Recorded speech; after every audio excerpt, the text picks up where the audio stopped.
Mis hermanos, la melodía que estamos escuchando de este himno nos habla de que yo siempre amaré esa cruz. En sus triunfos nuestra victoria estará. Y es gracias a esa cruz, mis hermanos, que podemos reunirnos y congregarnos para alabar y adorar a nuestro Dios. Así que vamos a prepararnos, cada uno de nosotros, ahí donde estemos, con este preludio para venir a alabar y adorar a nuestro Dios.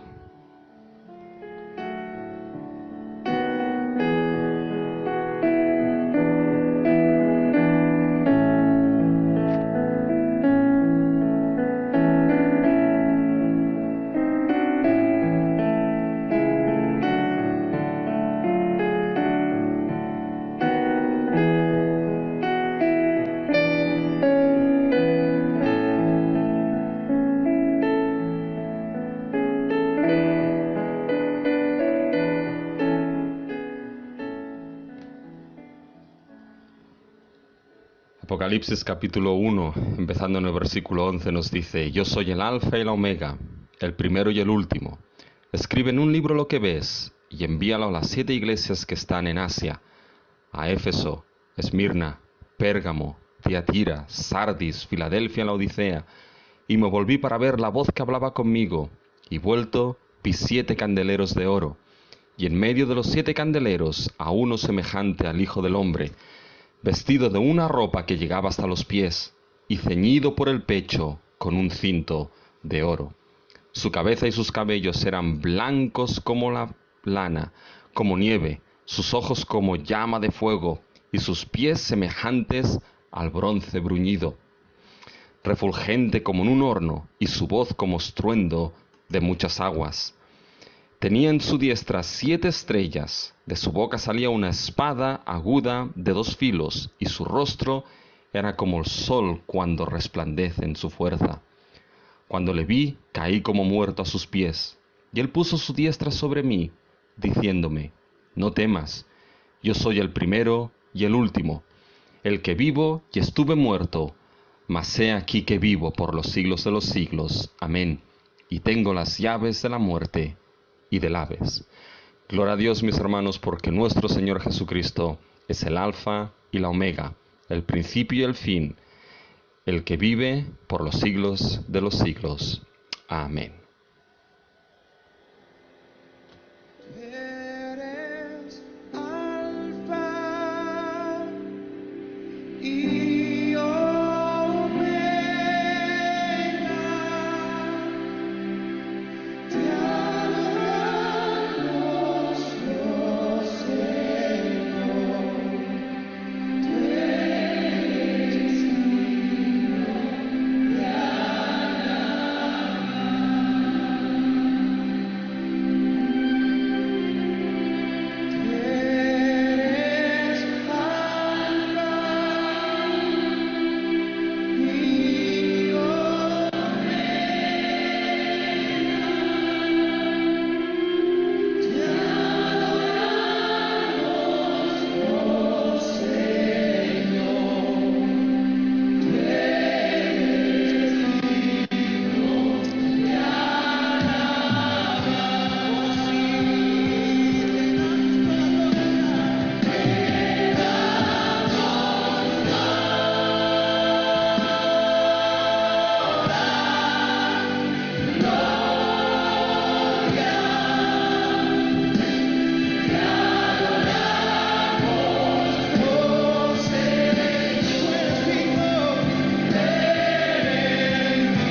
Oh sí, Señor, tú eres digno de alabar, tú eres digno de ser adorado y exaltado.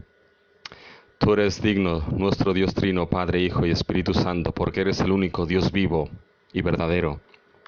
Te alabamos y bendecimos, Dios Padre, porque nos escogiste de manera soberana, con ese amor soberano desde antes de la fundación del mundo, y nos escogiste en Cristo Jesús. Te adoramos por ello.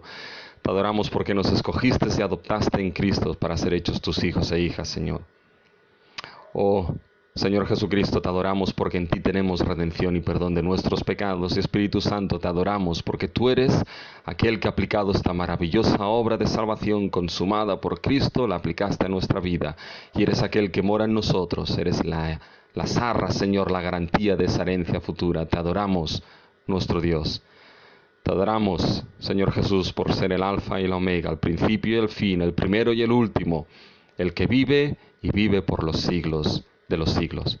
Gracias porque nos das el gran privilegio de poder hoy estar aquí reunidos, de poder venir a alabarte, de poder darte la gloria, la honra y la alabanza. Señor, te pedimos sinceramente que este culto sea, Señor, para que tú seas glorificado en todo. Pero te pedimos, Señor, que Él también sea de edificación para nuestras vidas, de santificación para tu pueblo, de edificación para la esposa de Cristo Jesús, Señor. Y te pedimos que el día de hoy, Señor, también sea un culto en el cual, Señor, salvación, si a ti te place, Señor, sea otorgada por gracia a aquellos que tú tengas determinados. Señor, nos ponemos en tus manos y te damos la gloria y la honra, orando todas las cosas en el nombre de nuestro Señor Jesucristo. Amén. Mis hermanos y hermanas, muy bienvenidos a este nuevo culto que tenemos ya hoy, el día 12 de julio. Y vamos a tener los anuncios y las bienvenidas. Damos la bienvenida a todos los miembros de Piedra de Ayude y también a aquellos que nos visitan y que están asistiendo y escuchando este culto desde otros lugares. Y damos la bienvenida, como siempre lo hacemos en nuestra iglesia, diciéndonos que Dios os ama y nosotros hacemos lo posible.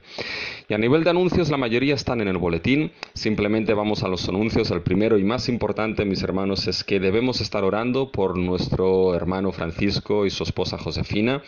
Josefina en esta semana le picó un bicho, no se sabe cuál es, pero tuvo una reacción bien grande y estuvo ingresada en el hospital. Gracias a Dios ya están en casa, se encuentran bien, están mejor de lo que estaba Josefina, pero han pasado una semana difícil, una semana complicada. Así que mis hermanos, tengámoslos en nuestras oraciones, oremos por ellos, que el Señor les dé fuerzas, que el Señor les dé consuelo, que el Señor les dé esa paz que sobrepasa todo entendimiento. Así que oremos por ellos, mis hermanos. Les pueden llamar, pero evidentemente sean discretos, ¿ya? Llámenlos para preguntar cómo está Josefina, cómo está Francisco, pero tengámonos en oración porque, mis hermanos, lo que son los miembros de nuestra iglesia, pues evidentemente es lo más importante. Y también debemos anunciarles que, si Dios quiere y nos lo permite, el 26 de julio empezaríamos con nuestras reuniones. Domingo 26 de julio. Evidentemente no vamos a poder reunirnos todos de golpe. Por asuntos de aforo, por asuntos legales, por asuntos de seguridad, vamos a tener que hacer grupos de asistencia. Y el domingo 26, el primer grupo que se reuniría sería el grupo A. Si quieren saber quiénes son y quiénes están en el grupo A, es muy importante, mis hermanos, que se pongan en contacto con Sandra. Su teléfono está en el boletín. Ella, juntamente con Gabriel y con nuestra hermana Marta, se están encargando de la organización de esos grupos de asistencia. Ellos les llamarán también, no se preocupen, pero si pueden también, llámenlos ustedes y les dirán cómo funcionará básicamente y quiénes están en cada grupo. Los dos grupos tendrán asignados 2 domingos, y los domingos que esos grupos no puedan venir, estamos trabajando en poder implementar el culto en directo desde internet. De tal manera que esos 2 domingos que los grupos no los tengan asignados, podrán seguir el culto en directo vía internet. Por todo esto, mis hermanos, debemos orar. No va a ser fácil, es algo nuevo para nosotros, nuevo para todos, pero pidamos que el fruto del Espíritu sea una realidad en nuestras vidas, una realidad entre nosotros, y tomámoslo, mis hermanos, con paciencia y con gozo también, sabiendo que si esto es lo que la providencia del Señor nos ha permitido vivir en estos momentos, Así debemos afrontarlo y en ello debemos caminar. Pero tengámoslo en oración, mis hermanos, y recuerden, el 26 de julio, si Dios nos lo permite, tendremos nuestra primera reunión. Y no lo tengo confirmado de manera total, pero es posible que el martes empiecen los trabajos de insonorización. No está confirmado, pero es muy probable. Así que, hermanos, una vez acabemos con esos trabajos, simplemente nos quedarán ya los informes, las inspecciones. Demos gracias a Dios porque Él nos ha ido ayudando y nos está ayudando. Así que sigamos teniendo esto en oración, pero mis hermanos, debemos agradecer a nuestro Señor y a nuestro Dios todo lo que ha estado haciendo y cómo nos ha estado ayudando en estos últimos meses para poder afrontar todas estas cosas. El resto de anuncios, mis hermanos, lo tienen en el boletín, y así que ahí tienen todos los anuncios que son importantes.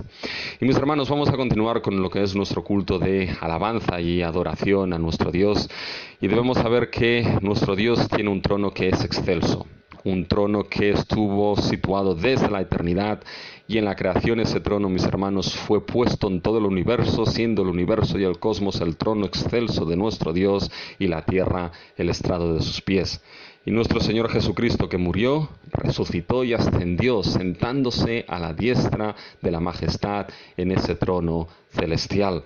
Nuestro Señor Jesucristo está sentado a la diestra del Padre. Y está sentado en ese trono, mis hermanos, un trono de victoria y un trono de autoridad. Su trono es excelso, su trono es grandioso. Y esto es precisamente, mis hermanos, el próximo cántico que tenemos y podemos entonar como nuestra alabanza y adoración a nuestro Dios.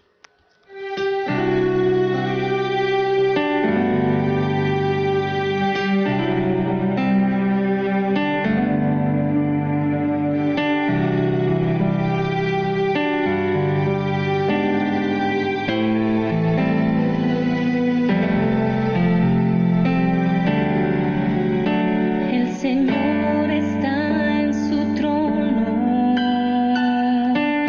rodeado de gloria, a la diestra del Padre, pensando en ti y en mí.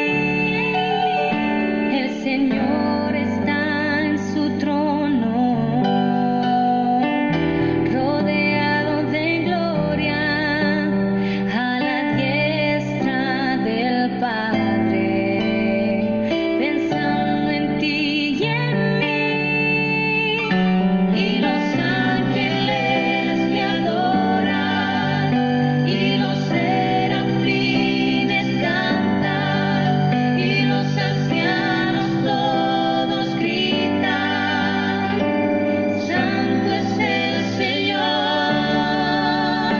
Y los ángeles le adoran, y los serafines cantan, y los ancianos todos gritan: Santo es el Señor.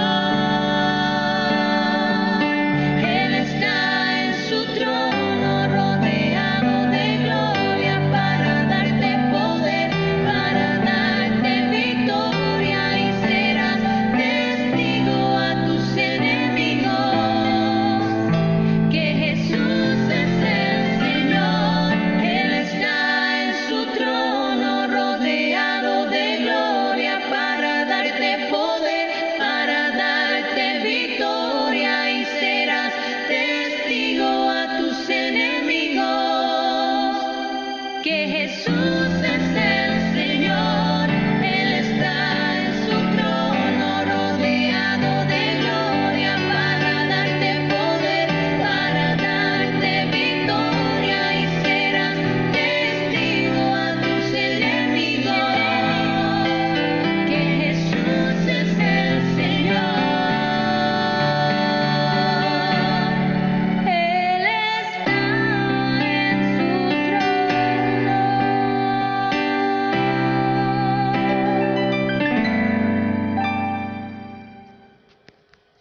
Ciertamente, mis hermanos, es algo que nunca podemos olvidarnos, de que nuestro Dios, nuestro Señor, está sentado en el trono. Murió en una cruz por nuestros pecados, resucitó y fue exaltado al trono celestial. Y como veremos, le fue dado un nombre para que en el nombre de Jesús, que es Señor, se doble toda rodilla, mis hermanos. Está sentado en el trono y Él tiene la victoria y la autoridad primera y última. Y es a nuestro Dios aquel que alabamos. Y tenemos una lectura congregacional, que si tienen los boletines en sus manos, vamos a hacerla de manera todos juntos. Es una lectura congregacional que está basada en el libro de Hebreos, en el capítulo 2. Así que cojan sus boletines, mis hermanos y hermanas, y vamos a tener esta lectura congregacional todos juntos, basada en el libro de Hebreos, capítulo 2, empezando en el versículo 9 hasta el 13. Y vamos a leerlo todos juntos. Pero vemos a aquel que fue hecho un poco menor que los ángeles, a Jesús coronado de gloria y de honra, a causa del padecimiento de la muerte, para que por la gracia de Dios gustase la muerte por todos, porque convenía a aquel por cuya causa son todas las cosas, y por quien todas las cosas subsisten, que habiendo de llevar muchos hijos a la gloria, perfeccionase por aflicciones al autor de la salvación. Porque el que santifica a los que son santificados, de uno son todos. Por lo cual no se avergüenza de llamarlos hermanos, diciendo, anunciaré a mis hermanos tu nombre, en medio de la congregación alabaré. Y otra vez, yo confío en él, y de nuevo, he aquí, yo y los hijos que Dios me dio. Fíjense, mis hermanos, qué gloriosa realidad. Vemos a Jesús, aquel que fue hecho un poco menor que los ángeles, el eterno Hijo de Dios, se encarnó. Se encarnó y fue hecho hombre 100%. Y en la persona de Jesús de Nazaret vemos a Dios hombre, coronado de gloria y de honra, pero fue coronado de gloria y de honra, mis hermanos, pasando por los padecimientos de la cruz, y pasó por los padecimientos de la cruz para perdón de nuestros pecados y para nuestra salvación. Pasó por los padecimientos de la cruz para ser exaltado a lo sumo, y como nos dice el texto, poder anunciar a mis hermanos tu nombre en medio de la congregación. Qué gloriosos que ahora, mis hermanos, podemos alabar conjuntamente con esos millares y millares de serafines y querubines en la congregación de los primogénitos. Pero qué glorioso será aquel día, que nuestra alabanza no será únicamente por fe, sino también por vista. Y alabaremos y adoraremos viendo aquel que fue hecho un poco menor que los ángeles, pero lo veremos coronado de gloria y de honra a la diestra del Padre en el trono celestial. Cuántas gracias, mis hermanos, tenemos que dar por esto. Y es precisamente el próximo cántico que tenemos, un cántico de acción de gracias por quién es Dios y por lo que nuestro Señor Jesucristo ha hecho en nuestras vidas. Amado en tus brazos y me has dado salvación. De tu amor has derramado en mi corazón. No sabré agradecerte lo que has hecho por mí. Solo puedo darte ahora mi canción.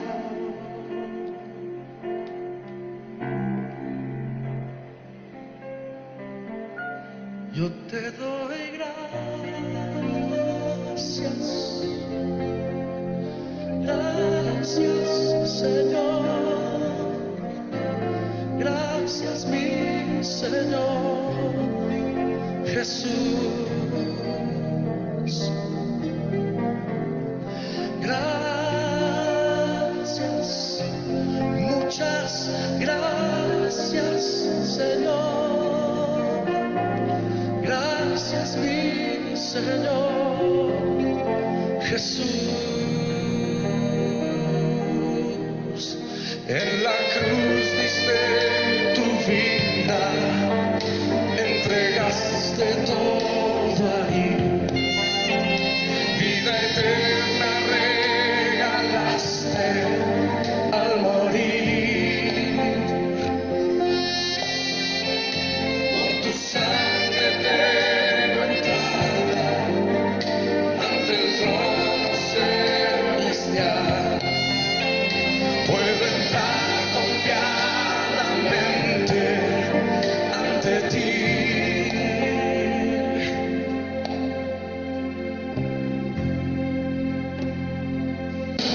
para darte las gracias. Gracias, Señor. Gracias, mi Señor Jesús.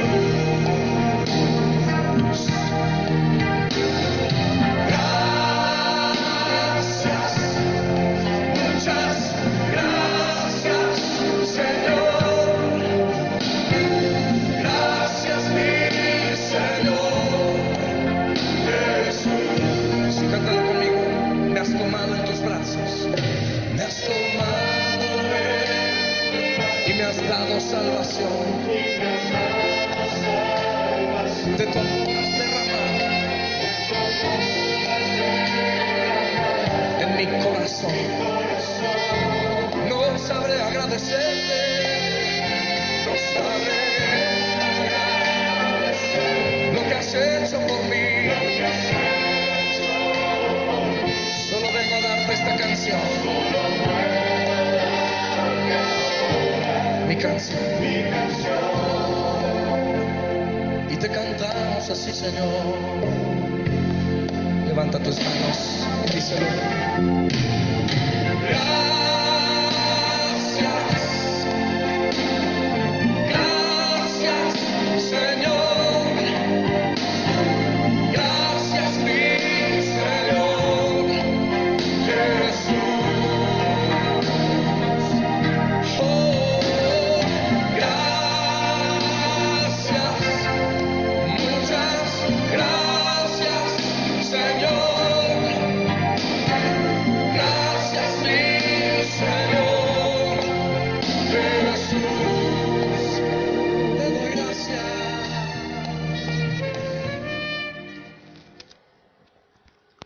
Ciertamente, mis hermanos, lo que es la salvación que Cristo Jesús ha obrado en nuestras vidas debe ser una fuente de gratitud siempre en la vida del creyente, en momentos fáciles y en momentos difíciles. Sabemos que hay momentos quizá que son más fáciles para la acción de gracias que otros, pero la Biblia verdaderamente nos llama a que todo debe ser hecho con acción de gracias a nuestro Dios, y posiblemente una de las razones es porque por esa gran obra de redención, mis hermanos, podemos dar gracias. Es la fuente y el manantial del cual debe brotar lo que es nuestra gratitud a Dios.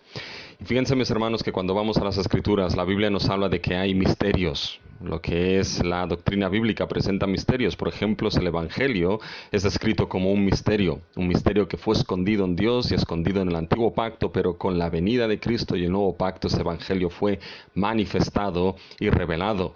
El misterio de que por medio del Evangelio en Cristo Jesús los gentiles son coherederos y copartícipes de las promesas del pueblo de Dios. Otro misterio es precisamente lo que es la Trinidad. Y otro misterio es precisamente lo que es la encarnación, que Dios fue manifestado en carne. Es el misterio de la piedad, mis hermanos. Y esos misterios nos son presentados en la Escritura no solamente para que los conozcamos en la medida que podemos y nos han sido revelados y dados a conocer, sino que también son misterios, mis hermanos, para que afecten y moldeen nuestro comportamiento como pueblo de Dios, ese comportamiento digno del Evangelio en la casa de Dios, que es la iglesia de Cristo Jesús. Fíjense en la lectura que tenemos en 1 de Timoteo, capítulo 3, los versículos del 14 al 16. Pablo le descubre a Timoteo el misterio de la piedad. Pablo dice: esto te escribo, aunque tengo la esperanza de ir pronto a verte, para que si tardo, sepas cómo debes conducirte en la casa de Dios, que es la iglesia del Dios viviente, columna y baluarte de la verdad. Fíjense que Pablo está escribiendo para que Timoteo tenga un comportamiento determinado en la casa de Dios, que es la iglesia del Dios viviente. Un comportamiento en la casa de Dios que no puede ser cualquiera. Un comportamiento que Pablo describirá como ese misterio de la piedad. Fíjense en el versículo 16, dice: indiscutiblemente grande es el misterio de la piedad. Dios fue manifestado en carne, justificado en el Espíritu, visto de los ángeles, predicado a los gentiles, creído en el mundo, recibido arriba en gloria. Fíjense, mis hermanos, que aquí Pablo está describiendo ese misterio de la piedad, ese misterio de cómo comportarse y vivir en la iglesia del Dios viviente.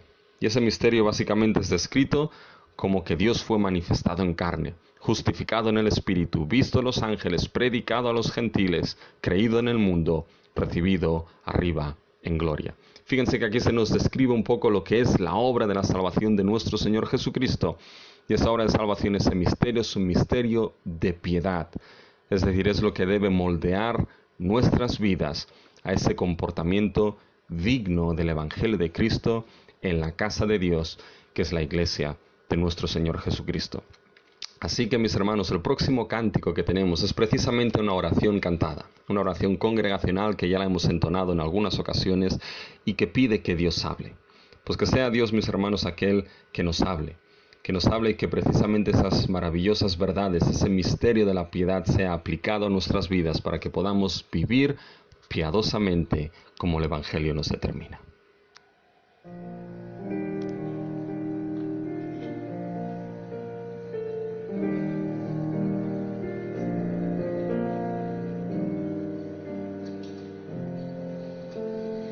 Habla, Dios, y yo escucharé.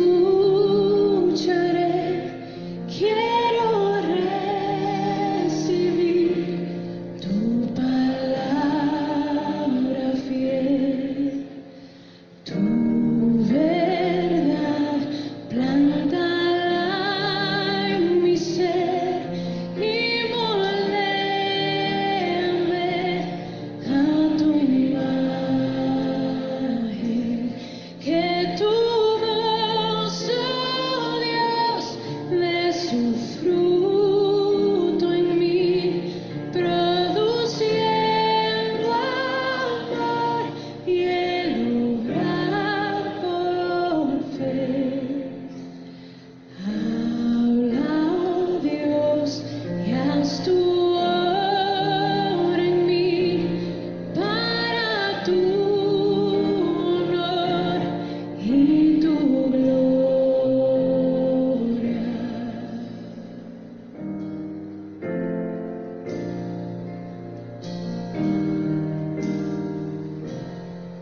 Le hemos pedido a nuestro Dios que hable.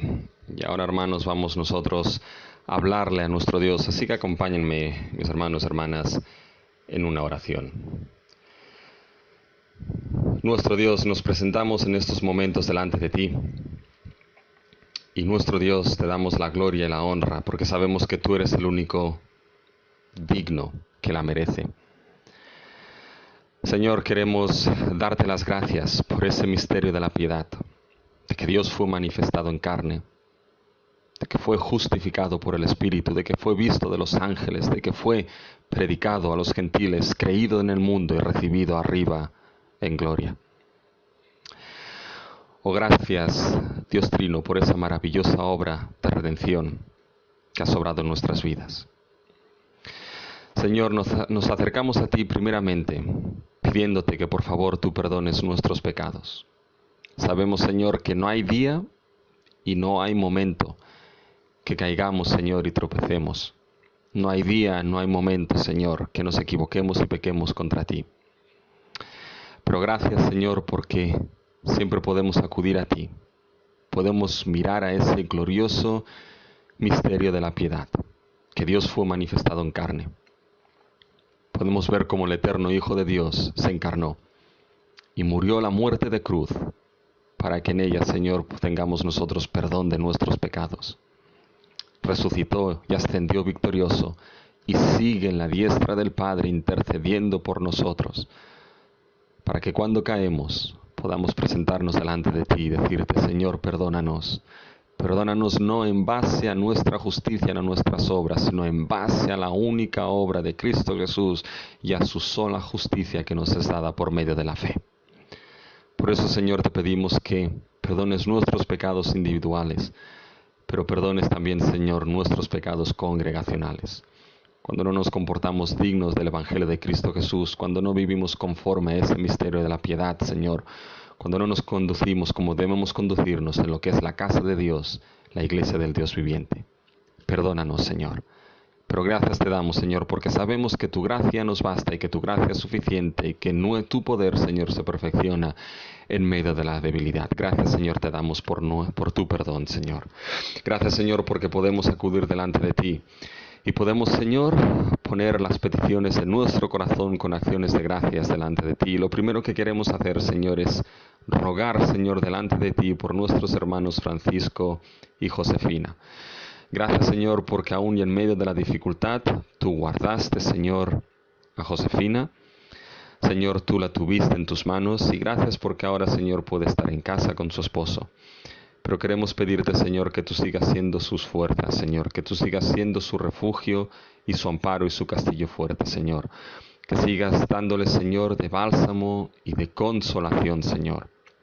Y que ellos, Señor, también puedan ver, Señor, que la congregación de la cual son miembros, Señor, también, Señor, tienen su consuelo, su ayuda, sus oraciones. Señor, estate tú, Padre Celestial, con ellos. Oramos, Señor, también y pensamos en todos aquellos hermanos que todavía están esperando, Señor, volver a sus trabajos. Oh, Señor, tú sabes de lo que tenemos necesidad. Tú sabes, Señor, y tú eres aquel que nos dice de que oremos por el pan nuestro de cada día, que tú nos lo des, Señor. Y ponemos ahora delante de ti, Señor, en especial a nuestro hermano Jorge, Señor, sabiendo que él todavía se encuentra en un ERTE y está esperando la llamada de vuelta a trabajo, Señor. De la misma manera su esposa encontrar trabajo, Señor Aurora. Señor, te pedimos que ese pan nuestro de cada día le sea dado, Señor. Gracias porque sabemos que tú lo sustentas. Pero en tu voluntad, Señor, te pedimos que él pueda volver a su trabajo, Señor, para el sustento de su familia. Y así seguimos rogando, Señor, también por un trabajo para Aurora, para su esposa, Señor. Y de tal manera que ese sustento llegue, Señor, a su familia, a su casa, Señor.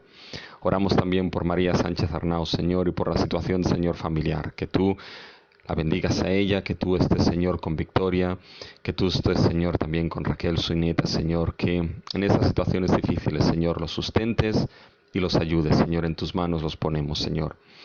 Ponemos también, Señor, a Liliana y a su familia, Señor, que los ayudes. Ponemos también, Señor, a nuestros mayores, Señor. Oramos por Camercita y Vicente. Gracias, Señor, porque sabemos que están bien, pero susténtalos y ayúdalos, Señor.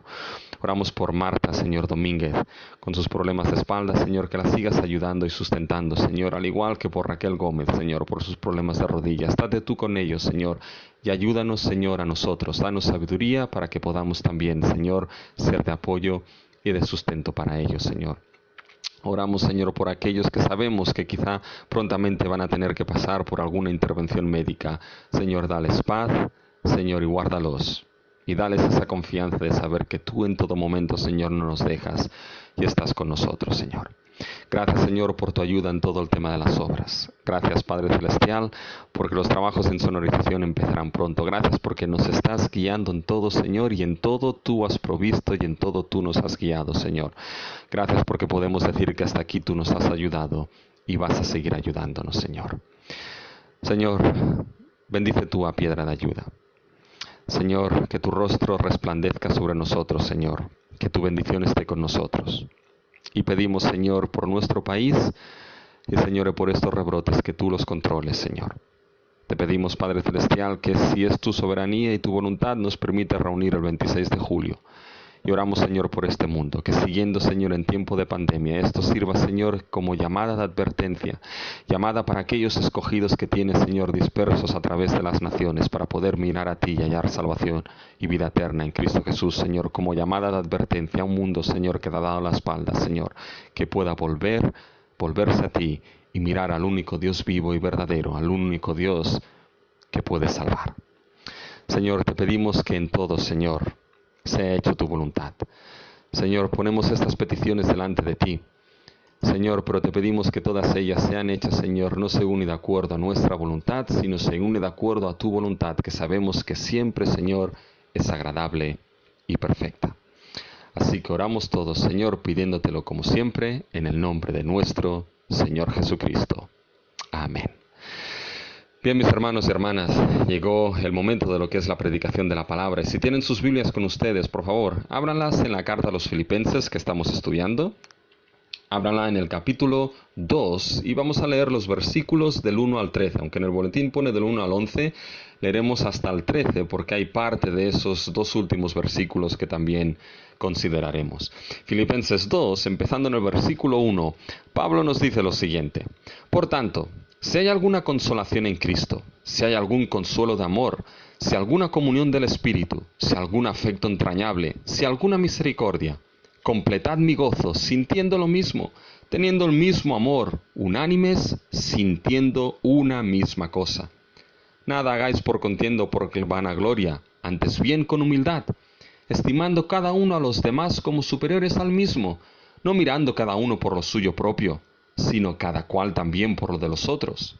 Haya pues en vosotros este sentir que hubo también en Cristo Jesús, el cual siendo en forma de Dios no estimó el ser igual a Dios como cosa que aferrarse, sino que se despojó a sí mismo tomando forma de siervo, hecho semejante a los hombres. Y estando en la condición de hombre, se humilló a sí mismo, haciéndose obediente hasta la muerte y muerte de cruz. Por lo cual Dios también le exaltó hasta lo sumo, y le dio un nombre que es sobre todo nombre, para que en el nombre de Jesús se dobre toda rodilla de los que están en los cielos y en la tierra y debajo de la tierra, y toda lengua confiese que Jesucristo es el Señor, para la gloria de Dios Padre.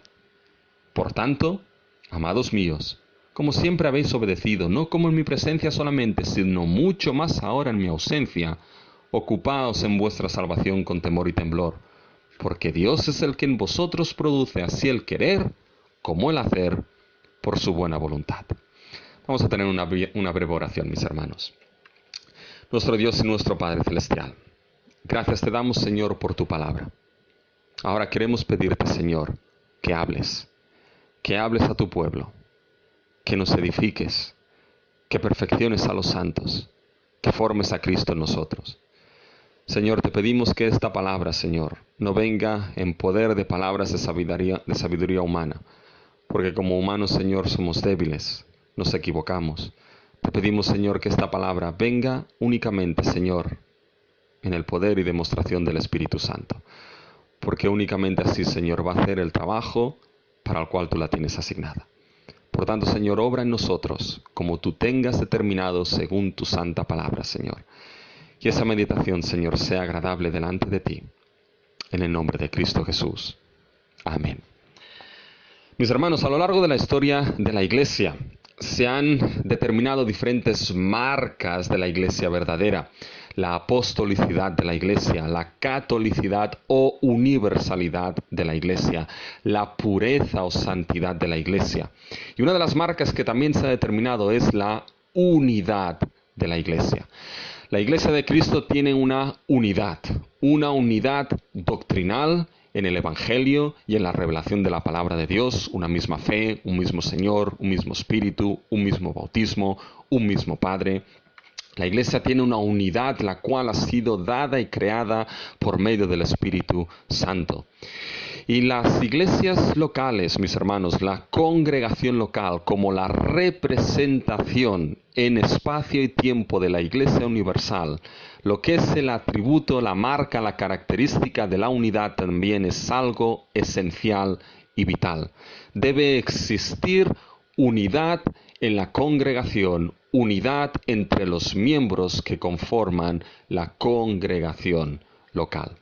Y es precisamente la unidad en el Evangelio de Cristo. Estar unidos en una misma cosa, hermanos, el Evangelio es precisamente el tema que Pablo afrontará en Filipenses 2, los versículos del 1 hasta el 13. Así que mis hermanos, tengan lo que es la carta a los Filipenses abierta delante de ustedes en el capítulo 2. Y antes de pasar a la consideración de este texto, mis hermanos, es importante que recordemos que este texto está relacionado con lo que vimos en el mensaje de la semana pasada.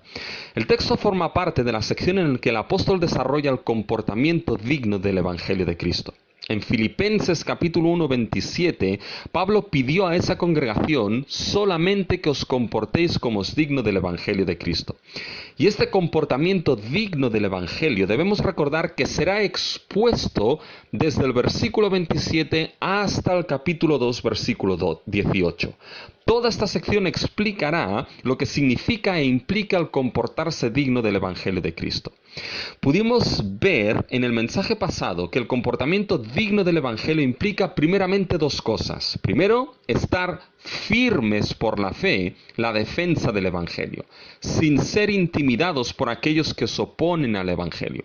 Miren Filipenses, versículo 27 y 28 del capítulo 1. Piensa al final del versículo 27, que estáis firmes en un mismo espíritu, combatiendo unánimes por la fe del Evangelio y en nada intimidados por los que se oponen.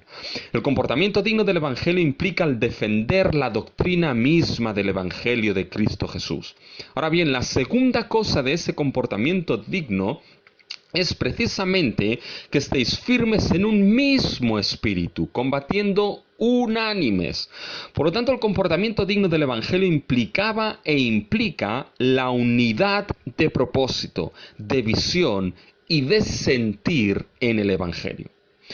Pues bien, mis hermanos, en nuestro texto de hoy, el apóstol desarrollará precisamente este elemento del comportamiento digno del Evangelio, la unidad. Fíjense la referencia a esa unidad en Filipenses 2, versículo 2. Completad mi gozo, sintiendo lo mismo, teniendo el mismo amor, unánimes, sintiendo una misma cosa. ¿Se dan cuenta? Hay un llamado claro a la unidad. En la congregación local y entre los miembros de la congregación debe haber un sentido de unidad en lo vital. Y lo vital es el Evangelio y la proclamación de Cristo.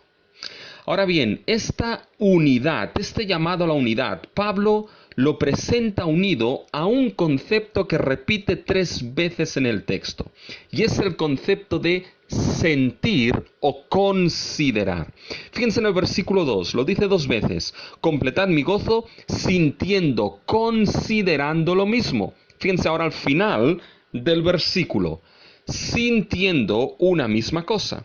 Y ahora miren cómo esta idea de sentir aparece nuevamente en el versículo 5, pero esta vez aplicado a Cristo.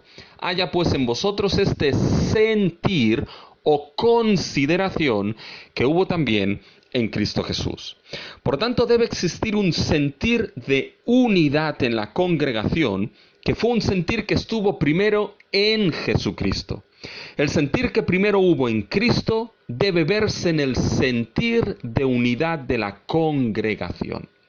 Con esta idea del sentir del texto, mis hermanos, hay tres cosas, por lo tanto, que hoy podemos destacar.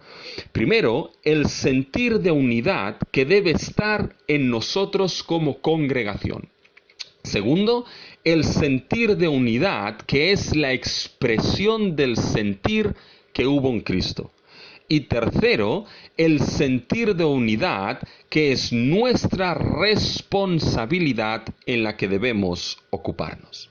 Pues así, mis hermanos, vamos a ocuparnos de estos tres puntos. Y el primero es que el sentir de unidad que debe estar en nosotros como congregación. Y ese sentir, el sentir de unidad, primero es el resultado de la realidad de la salvación. Fíjense cómo esto se ve claramente en el versículo 1. Por tanto, si hay alguna consolación en Cristo, si algún consuelo de amor, si alguna comunión en el Espíritu, si algún afecto entrañable, si alguna misericordia, completad mi gozo, sintiendo lo mismo. La idea principal aquí es que los filipenses completen el gozo de Pablo. Esa es la idea principal. El apóstol, si recuerdan, ya nos ha dicho cómo se goza en que Cristo, ya sea por pretexto o por verdad, sea anunciado. Este es su gozo. Ya nos ha dicho cómo aún se gozará, porque en su cuerpo, en vida o muerte, Cristo será magnificado. Vimos que para Pablo el gozo central de su vida era el anuncio y proclamación de Cristo. Era ver a Cristo magnificado en su vida, y así debería ser en la vida de todo cristiano e iglesia de Cristo Jesús. Pero ahora Pablo dice que hay otra cosa que llevará a plenitud su gozo. Y eso depende únicamente de los filipenses. Esto es que los filipenses tengan un sentir de unidad. Completad mi gozo sintiendo una misma cosa. Este llamado de Pablo está relacionado con el gozo de su vida, que Cristo se ha anunciado. ¿Por qué? Recuerden que los filipenses tenían en cierta manera un gran problema o error, y es que había en ellos divisiones, desuniones, propios intereses, contiendas, y esa falta de unión Pablo sabía que lo que acabaría afectando en último término era el progreso del Evangelio y el anuncio y proclamación de Cristo. Mis hermanos, siempre que haya falta de unión, contiendas y divisiones en lo vital, lo que de manera última sufrirá será el Evangelio y la proclamación de nuestro Señor Jesucristo. Por eso Pablo les dice, y déjenme que parafrasee a Pablo ahora: mi gozo está en que Cristo sea anunciado, pero completad mi gozo, sintiendo una misma cosa, teniendo un sentir de unidad entre vosotros, porque de eso depende que el Evangelio sea defendido y confirmado y Cristo proclamado, que es mi gozo primero y último. Por eso la petición de Pablo. Pero esa petición del sentir de unidad, mis hermanos, es importante entender que surge como resultado de la realidad de la salvación. Es decir, la salvación es la base, la realidad sobre la cual únicamente puede darse este llamado de completar el gozo del apóstol sintiendo una misma cosa. Es necesario que el terreno esté primeramente abonado con la salvación para poder llamar a la unidad de la congregación por el Evangelio. Es como aquel que quiere plantar un cultivo. Nunca he visto salir tomates o lechugas en medio de la arena de la playa. Es necesaria una buena tierra y tierra abonada para cultivar. Pues bien, es necesario primero el abono, la realidad de la salvación, para que ese llamado al sentir de unidad surja y pueda ser una realidad. Fíjense el versículo 1 cómo empieza. Por tanto, paremos aquí. Esto indica resultado. Este texto surge como resultado de lo que Pablo ha dicho anteriormente. Pablo les ha comentado, si recuerdan, que se comporten digno del Evangelio, estando firmes y unidos por la fe del Evangelio, en nada intimidados por los que se oponen. Y Pablo les dice algo asombroso, les dice: esto es de Dios. De Dios os ha sido dado tanto el creer en Cristo como el sufrir por Él. Versículo 29 del capítulo 1. parte de vuestra salvación, les dirá Pablo a los filipenses, parte de vuestra salvación dada por Dios, es no solamente creer en Cristo, sino sufrir también por Él. Por Dios os es dado esto, que creáis en Cristo, pero también que por Él tengáis que sufrir cuando hay ataques doctrinales al Evangelio, cuando hay ataques de desunión y contiendas. Esto está en el pack de vuestra salvación dada por Dios. Por tanto, como resultado de esto que os es dado por Dios, si hay alguna consolación en Cristo, si algún consuelo de amor, si alguna comunión del Espíritu, si algún afecto entrañable, si alguna misericordia, completad mi gozo sintiendo una misma cosa. ¿Se dan cuenta cómo esto surge como resultado de la realidad de la salvación? Lo primero que está puesto en primera línea es la realidad de la salvación. Y esto, hermanos, nos ayuda a entender el versículo 1 del capítulo 2. Porque fíjense, el versículo 1 parece que diga, si hay la posibilidad de consolación en Cristo, la posibilidad de algún consuelo de amor. Es decir, parece que Pablo es como si dijese que ese pudiese o no pudiese estar. Pero en realidad no es lo que Pablo está diciendo.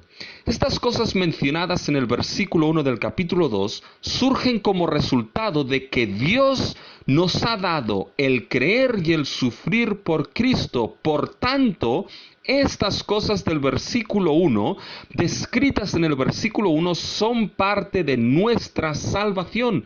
No son probabilidades, sino realidades en todo aquel que ha sido salvado. Fíjense, la manera de entender el versículo 1 es la siguiente. Por tanto, ya que tenemos, o por tanto, como es el caso de haber consolación en Cristo, consuelo de amor. ¿Se dan cuenta? Pablo muestra que estas cosas ya están en ellos porque es parte de la experiencia de la salvación, de la buena obra que Dios ha empezado en ellos, de lo que les ha sido dado por Dios en Cristo Jesús. Fíjense qué realidades menciona. Por tanto, ya que hay consolación en Cristo, algunos han entendido esto como exhortación en Cristo. Pero la realidad es que no hay razón para cambiar aquí el término. La idea de consolación en Cristo es sinónimo a la idea de salvación. Es decir, la idea de la salvación experimentada en Cristo. Pablo dice, por tanto, porque experimentasteis esta consolación, salvación en la esfera, en la persona de Cristo, el día que escuchasteis el Evangelio y Dios empezó en vosotros la buena obra. Por tanto, porque hay esa consolación en Cristo, porque hay ese consuelo de amor. Y aquí no se refiere al amor entre hermanos, sino al amor de Cristo. Pero en el contexto de Pablo, de aquí de Filipenses, es el consuelo que han experimentado los filipenses del amor que surge de Cristo en esos tiempos de peligros y sufrimiento. En tiempos de peligros, de sufrimiento, en tiempos difíciles, el amor de Cristo no ha cesado hacia ellos.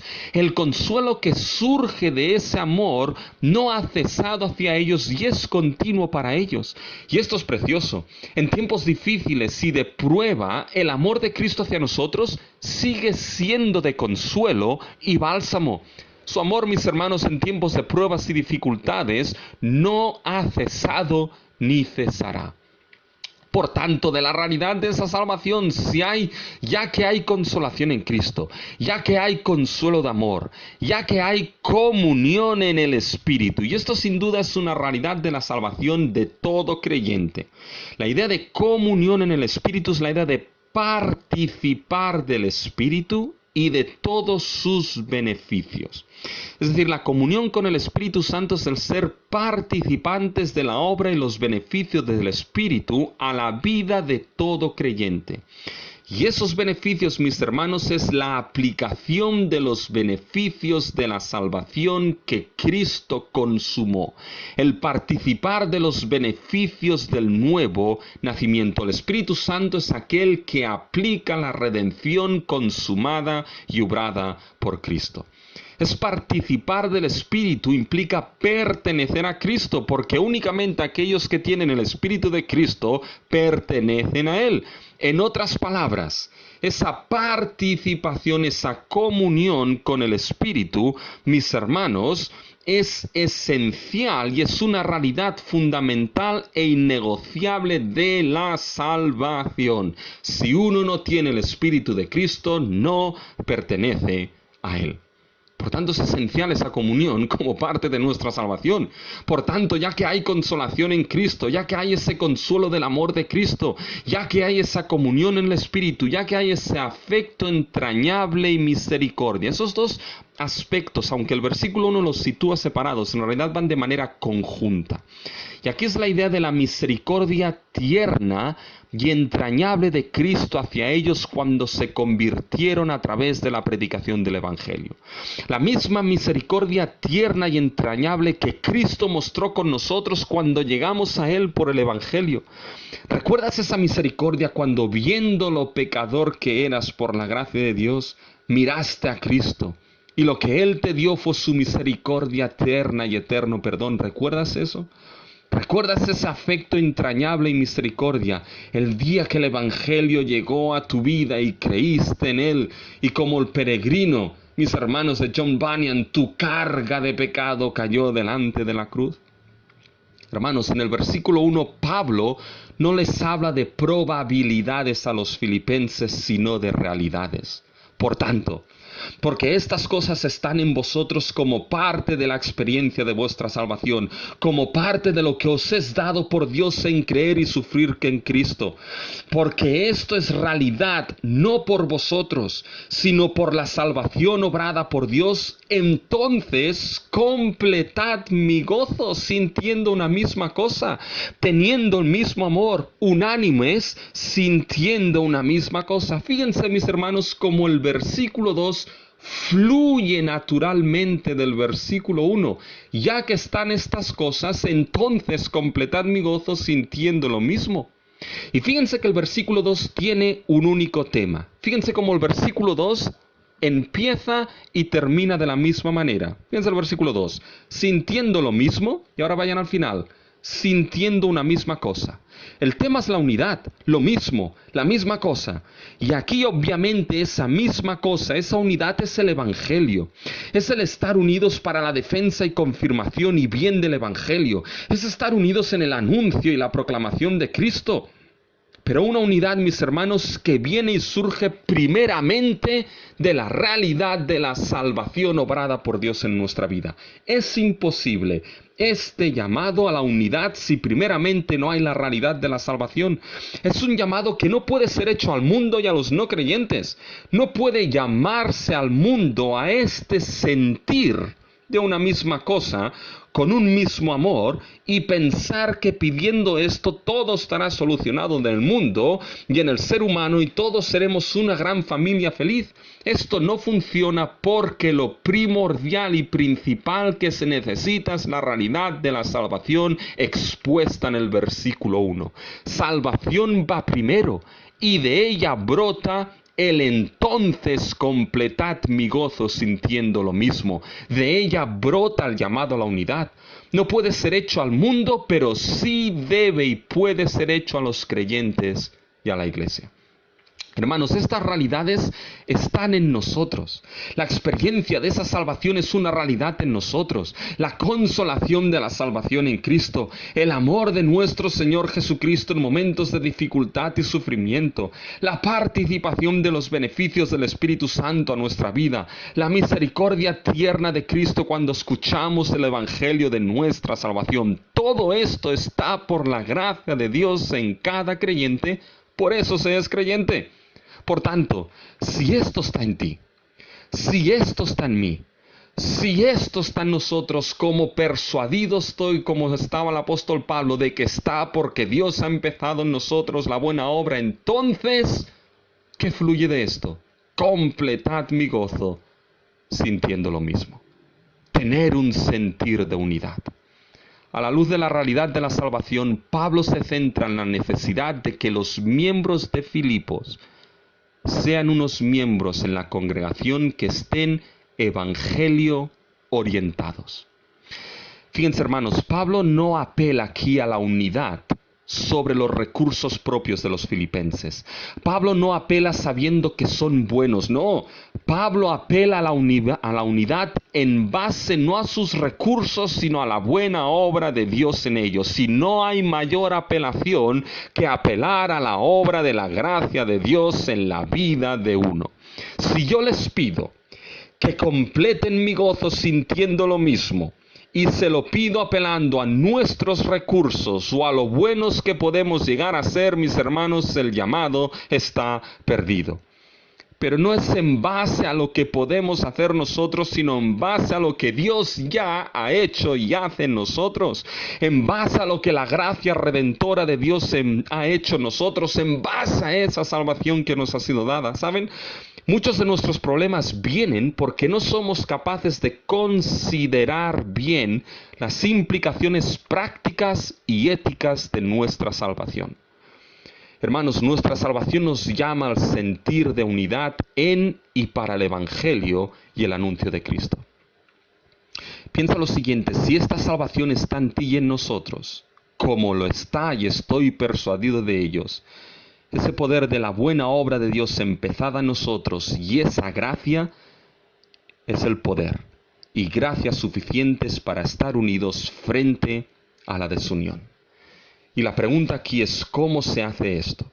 Pues bien, mis hermanos, el sentir de unidad que es el resultado de esta salvación es el sentir de unidad que es conseguido a través de la humildad. Miren, esto es explicado en los versículos 3 y 4. Como hemos visto el versículo 2, el tema central es la unidad, sintiendo lo mismo. Empieza y termina el versículo 2 diciendo sintiendo una misma cosa. Ahora bien, miren cómo en el medio del versículo 2 hay algo. Miren lo que hay en medio: teniendo el mismo amor. Por tanto, un mismo amor es necesario para la unidad en el Evangelio. El amor es necesario para estar unidos. ¿Y cuál es ese amor? Pues bien, es el amor que Pablo ya oró por él. ¿Se acuerdan en el capítulo 1, versículos 9 y 10? Y esto pido en oración, que vuestro amor abunde más y más en ciencia y en todo conocimiento o discernimiento o tacto, para que aprobéis lo mejor. Ese amor que abunda y es capaz de discernir que lo mejor es el Evangelio. Pero hay algo más en este amor. El aprobar el Evangelio como lo mejor implica que por ese amor que abunda, a veces se tiene que aprobar que lo que uno mismo tiene, a veces, mis hermanos, eso no es lo mejor. Quizá mejor es aprobar lo de los demás antes que lo nuestro. Fíjense, mis hermanos, que esto es únicamente posible si la humildad es ejercida. Fíjense, el sentir de unidad es conseguido a través de la humildad. Y fíjense cómo Pablo lo expresa en los versículos 3 y 4. Y lo expresa en términos negativos primero. Fíjense el versículo 3. Nada hagáis por contienda o vanagloria. Eso es el término negativo. Fíjense ahora el versículo 4, el negativo. No mirando cada uno por lo suyo propio. Y ahora fíjense que estos términos negativos lo expresa en forma de contraste. Versículo 3. Antes bien, con humildad. Aquí está el contraste. Versículo 4. No mirando cada uno por lo suyo propio, sino, aquí está el contraste, cada cual también por lo de los otros. Miren, Pablo les dice a los filipenses que para tener ese sentido de unidad en el Evangelio, ser una congregación y miembros cuya orientación común es el Evangelio, primero, nada debe hacerse por contienda o por vanagloria. Y parece ser que por muy buena que pudiese ser la iglesia de los filipenses, tenían problemas de contiendas y de vanagloria. ¿Y qué es lo que estaba haciendo esto? Esto estaba minando la iglesia por dentro, corroyendo la iglesia por dentro y desuniendo la congregación de adentro hacia afuera. La contienda y la vanagloria eran como la levadura que poco a poco desde adentro leudaba toda la masa de la congregación y la desunía. Fíjense, nada hagáis por contienda. Y este término de contienda puede traducirse como envidia. Nada hagáis por envidia. Y Lloyd Jones aquí lo expresa muy bien. Lo define como ese espíritu partidista. Es decir, es una actitud que envidia lo que no es de uno, Es la ambición de querer lo del otro a toda costa y sin importar las consecuencias. Fíjense, esos términos ya son usados por Pablo en el capítulo 1, versículo 15. Fíjense, algunos a la verdad predican a Cristo por envidia y contienda. Miren cómo envidia y contienda van de la mano aquí. Esos son aquellos que predicaban a Cristo por envidia y contienda. Y no lo hicieron, ¿de qué manera? No lo hicieron unidos y en comunión al apóstol, sino en facciones, dividiendo y añadiendo carga a las prisiones del apóstol. ¿Se dan cuenta? Esa envidia creó desunión en la proclamación de Cristo. Y la envidia es ambición propia, ambición que únicamente piensa en los intereses de uno, y por eso aquello que desea de otros para sí mismo no le importa dividir y crear contienda con tal de mantener o tener aquello que uno ambiciona. Por eso esa envidia y contienda genera no unión sino división. Y eso se complementa con la siguiente palabra: nada hagáis por envidia, contienda o vanagloria. Y eso, mis hermanos, es básicamente el orgullo. Es la gloria personal que no deja de ser una gloria vana y vacía. Es la actitud aquí de decir: este es mi trabajo, esta es mi posición, este es mi derecho, esto estoy acreditado y esto yo me lo merezco. Y con esa actitud de vanagloria que posiciona a uno primero y por encima de todos, cualquier cosa entonces que se haga se verá mal hecha e incorrecta, porque únicamente se piensa en uno. El orgullo solamente piensa en uno. Y fíjense que el problema de la envidia y vanagloria es que únicamente se piensa en lo suyo propio. Y este tipo de pensamiento es lo que Pablo les dice a los filipenses: no permite la unidad, sino que la rompe. Filipenses. ¿Por qué? Porque la envidia y orgullo únicamente tiene sitio para uno mismo. No dejan espacio para los demás y sus intereses. La envidia y el orgullo consideran que lo mejor y vital no es ni el evangelio ni el interés de los otros, aunque puedan decirlo. Lo mejor y vital es el interés de uno, es uno mismo. Esto fue el gran error de Génesis 3. Pensar que lo mejor y más codiciable era lo que uno mismo quería y codiciaba, y eso creó la mayor fractura, división y facción jamás sobrada ante el Creador y su creación. Y esta es la razón por la cual Pablo dice que ese sentir de unidad no se puede dar con estas actitudes que solamente tienen sitio para los intereses de uno y donde uno está primero. Por lo tanto, si no se da la unidad con esa vanagloria y con esa contienda, ¿con qué se da? Y aquí viene el contraste. Nada hagáis por contienda o por vanagloria, versículo 3, sino o antes bien con humildad. Paremos aquí, porque Pablo es enfático. La humildad es lo que está en primer lugar aquí y es el medio por el cual la unidad en el Evangelio se consigue. ¿Y qué es la humildad? Saben, podemos buscarlo en el diccionario, pero creo que es mejor entenderlo por comparación en el texto. Si la envidia y la vanagloria tienen como único objetivo a uno mismo y los intereses de uno, y el creerse uno en una posición por encima de los otros, fíjense el versículo 4, por ejemplo, no mirando cada uno lo suyo propio. Si la envidia y la contienda y la vanagloria tienen los intereses y la posición de uno como objetivo central, mis hermanos, por contraste en el texto, la humildad es todo lo contrario. El objetivo de la humildad son los demás, son los intereses considerados primeramente los de los hermanos, y considera a los demás por encima de uno para el bien final de la unidad en el Evangelio. Y por medio de la humildad eso se consigue. Fíjense los versículos 3 y 4. Antes bien, versículo 3, nada hagáis por contienda o vanagloria, antes bien con humildad. Fíjense, estimando cada uno a los demás como superiores al mismo.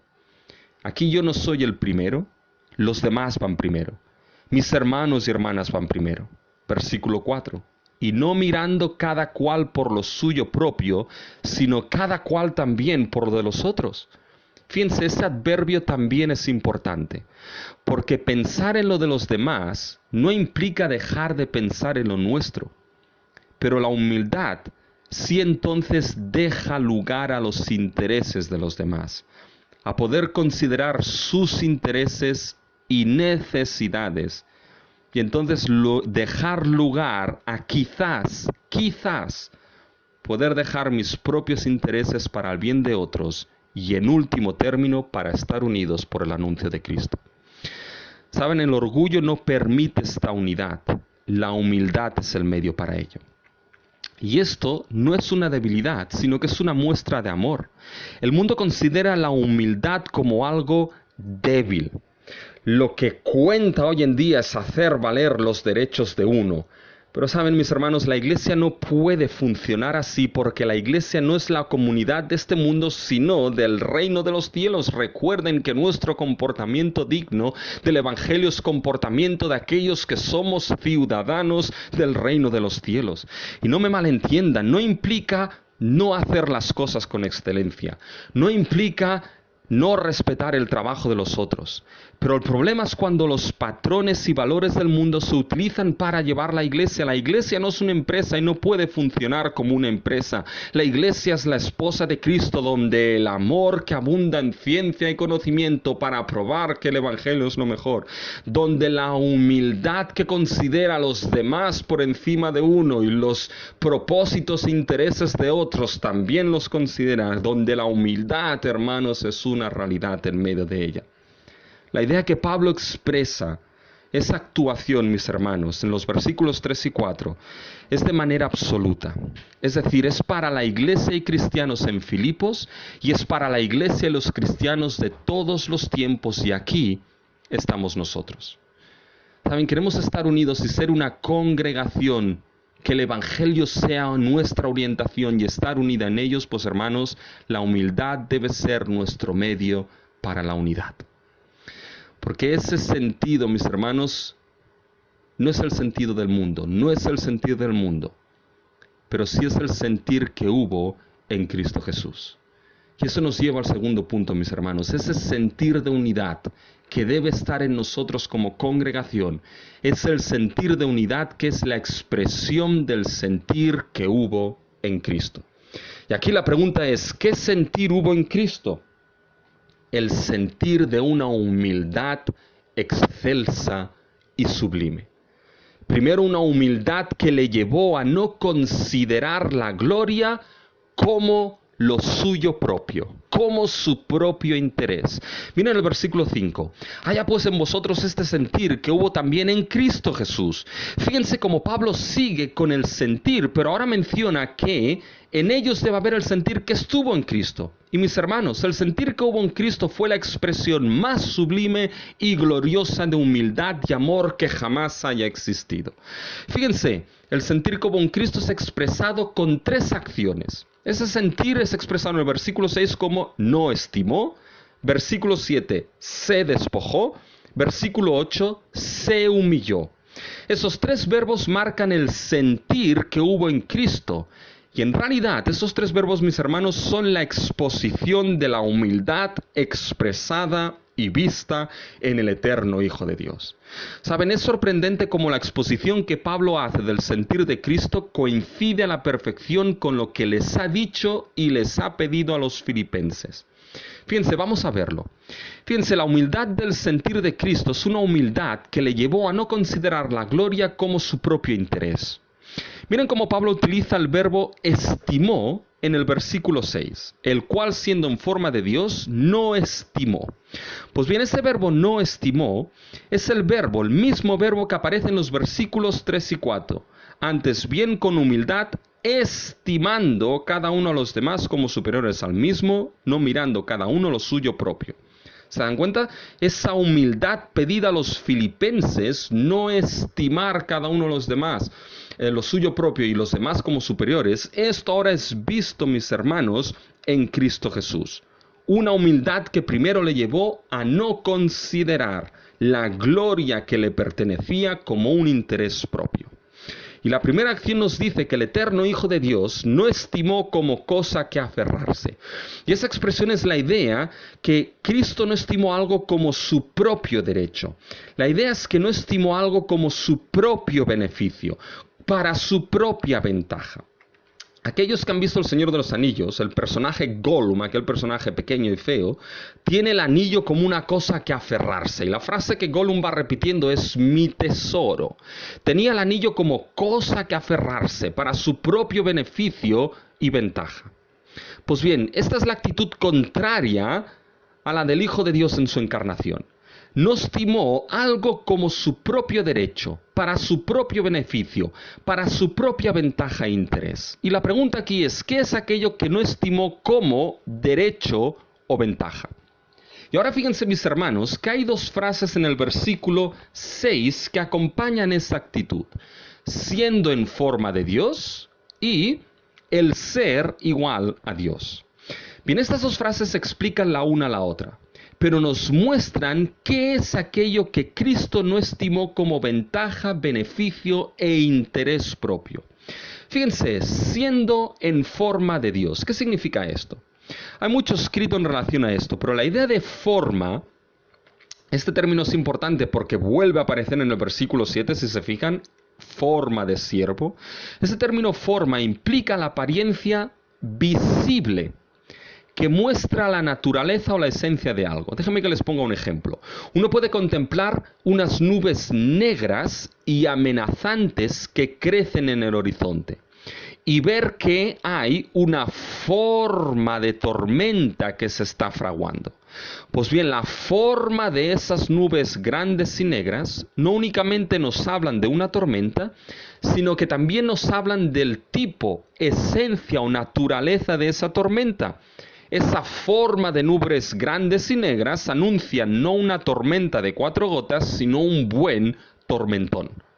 Pues bien, en forma de Dios implica la apariencia visible, pero que nos muestra la naturaleza, la esencia, el ser de Dios.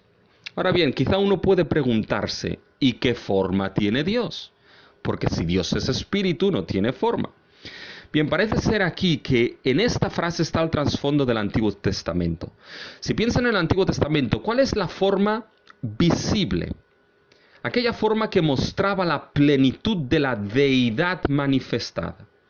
Y bien, esa manifestación visible de la plenitud de Dios era precisamente su gloria, la Shekinah. Y la gloria de Dios es el resplandor, la visión de todos sus atributos manifestados. Es la aparición visible de la deidad en su plenitud. Esta gloria se asociaba con la presencia misma de Dios. Cuando la gloria de Dios se hacía presente, la manifestación de la plenitud de Dios estaba presente en medio de su pueblo. Pues bien, con esto, cuando Pablo menciona de Cristo siendo en forma de Dios, se refiere a que Cristo, el Hijo de Dios, compartía esa misma gloria. Estaba vestido con el vestido, el ropaje de la gloria misma de Dios. Cristo Jesús, el Hijo de Dios, desde la eternidad misma participó de la gloria de Dios. Y si la gloria de Dios es la manifestación visible de todos sus atributos y la esencia de Dios, entonces el Hijo de Dios, en palabras de Pablo, Cristo Jesús, es igual a Dios. Es decir, es Dios mismo, ahora y por los siglos de los siglos. Eso es lo que Cristo, el eterno Hijo de Dios, no estimó como su derecho, para su ventaja, para su propio interés. Hermanos, la mayor y más elevada posición que pueda existir en todo el universo es la posición de ser Dios. No hay otro como Dios creador y redentor. No hay otro tan grande y excelso como nuestro Dios. No hay otro superior a Dios. Él es superior por encima de todos y de todo. No hay nada que sea más propio de Dios que su propia gloria, porque la gloria de Dios es la expresión, el peso, la manifestación de quién es Dios en todo su ser y atributos. La gloria de Dios es la manifestación de quién es Dios. Por eso no hay nada más propio de Dios que su propia gloria y esencia. Por eso Dios es celoso de su gloria y no la comparte con nada ni con nadie, excepto, y esto es precioso, con los que Él ama y ha salvado. Con eso sí Él quiere que ellos sean partícipes de su gloria. Y mis hermanos, fue esa posición excelsa, la más excelsa y la más superior que hay. Lo más propio del eterno Hijo de Dios, su gloria, eso fue lo que no estimó para su propio beneficio, ventaja e interés. Y esto es un acto de excelsa humildad en Dios. Porque no pierdan, mis hermanos, que en los versículos 3 y 4 hemos dicho que la humildad es lo que permitirá a los filipenses no considerarse superiores y no pensar solo en lo suyo propio. Pues bien, esta humildad es el sentir que hubo en Cristo, que le llevó a no pensar en su gloria y posición como lo suyo propio. ¿Se dan cuenta cómo este sentir estuvo en Cristo? La idea es la siguiente: porque era en la forma de Dios, porque es Dios, no estimó esto como su propio interés y ventaja. Todo fluye de que Él es Dios.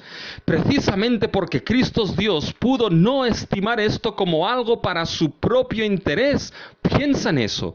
No dejes pasar este pensamiento. Este sentir que hubo en Cristo no lo dejes pasar. Cristo siendo Dios, estando vestido de majestad y gloria, rodeado de miles y miles de voces de serafines y querubines, Él es el único en todo el universo que tiene el derecho de decir: este es mi derecho, esta es mi posición sublime y más excelsa, esto lo tomo para mí, es mi interés. Pero no lo estimó así, sino que esta humildad, mis hermanos, le llevó a no considerar su gloria como su propio interés, pero es la humildad, en segundo punto, que le llevó a considerar a los demás superiores a él mismo para el bien de la salvación. Fíjense, mis hermanos, no estimó la gloria como algo propio, a qué aferrarse y sacar ventaja. Y miren lo que hizo. Esto está explicado en el versículo 7 con un contraste. Sino que, aquí está el contraste. Ahora se nos explica cómo Cristo, con ese sentir de humildad, no considera la gloria propia como algo para su propio interés. En el versículo 7 se nos dice: sino que se despojó a sí mismo. En otras palabras, se dio a sí mismo. Demostró que el ser Dios no implica tanto el tomar, sino el darse. Su sentir fue no mirar en lo suyo propio. Y fíjense, es sorprendente, es inherente en el ser de Dios el darse a sí mismo. Es inherente en el ser de Dios el darse a conocer. Uno se pregunta, siendo Dios trino, en perfecta comunión, sin necesidad de nada ni de nadie, ¿por qué creó todas las cosas? Y entre otras cosas, mis hermanos, porque es la revelación de Él mismo, de su gloria. Es inherente en el ser de Dios el darse a conocer y darse a conocer a sí mismo. Y esta revelación alcanzó su grado sublime en la encarnación del eterno Hijo de Dios. El versículo 7 nos dice: se despojó a sí mismo. Ahora bien, ¿qué significa se despojó a sí mismo? Porque aquí hay algunos que han formulado la teoría llamada la teoría de la kenosis, que viene del verbo despojar, vaciar, que dicen que Cristo se vació de ciertos atributos divinos al hacerse hombre. Y esto es terrible e impensable. Si Cristo se despojó, si el eterno Hijo de Dios en su encarnación se despoja solamente de uno de sus atributos, solamente de un 0,0000,5% de alguno de sus atributos, ya no sería Dios. Y entonces todos nosotros desapareceríamos, todo el universo colapsaría, porque Él es quien, como Dios creador, lo sustenta todo. Por tanto, en su encarnación, el eterno Hijo de Dios no dejó nunca de ser Dios. Por tanto, ¿cómo se despojó a sí mismo? Y miren el versículo 7. Supuso dos cosas. Hay dos frases que nos explican ese despojarse. La primera, Cristo lo hizo no dejando su divinidad, sino tomando forma de siervo. Literalmente, tomando forma de esclavo. Y otra vez la palabra forma. Fíjense lo fantástico. Forma era la apariencia visible que nos habla de la esencia de algo. Pues bien, en la encarnación la forma de Dios, la gloria de Dios no fue visiblemente manifestada en un resplandor brillante, sino en otro formato. La gloria fue manifestada en la apariencia visible de un esclavo. Ahora esa divinidad eterna es vista en la apariencia de un esclavo. Esto no quiere decir que Cristo nació con cadenas, pero piensen en el trasfondo de los esclavos en el primer siglo. Los esclavos estaban privados de cualquier derecho, no tenían derechos, ni tenían el derecho de ser considerados personas. Todo el mundo era superior a los esclavos. Y esto es lo que la encarnación del eterno Hijo de Dios supuso, el darse a sí mismo hasta el punto de manifestar su divinidad en forma, apariencia de uno, de no tener derechos universales, de no tener derecho alguno. De tener derechos universales pasó a no tener ningún tipo de derecho, ya que todo el mundo fuese considerado superior por encima de él. ¿Y cómo explicamos esto? Con unas palabras que Pablo ya ha usado, mis hermanos. Pues bien, fue el estimar cada uno a los demás como superiores a él mismo. Esto es lo que fue la encarnación. En forma de esclavo sin derecho alguno, Cristo consideró a todos los demás como superiores a él. Y el segundo aspecto de la encarnación fue hecho semejante a los hombres, es decir, fue hecho ser humano, de la misma esencia. La encarnación supuso en la persona de Jesús, la unión de la naturaleza divina del eterno Hijo de Dios y la naturaleza humana creada en la concepción por el Espíritu Santo. En una sola persona, la persona de Jesús de Nazaret, dos naturalezas, divina y humana, indivisibles. Desde aquel día el Hijo de Dios pasó a ser algo que nunca antes había sido. Y dos naturalezas inconfundibles, cada naturaleza mantiene su propia esencia. El sentir la importancia de darse a uno mismo, el sentir la importancia de una actitud entre nosotros, de entender que en ocasiones nuestros derechos deben mostrarse entre nosotros en la forma de que uno, a veces, mis hermanos, tiene que dejar sus derechos para el bien de otros. Miren cómo esta humildad que llevó a Cristo a ser aquel sin derechos, estimando a los demás como superiores al mismo, lo hizo para pensar no en su propio interés, no en lo suyo propio, sino también en los intereses de aquellos que nada podíamos hacer por nosotros mismos. Lo hizo pensando en el gran interés y bien de la salvación, que no él, sino tú y yo necesitábamos.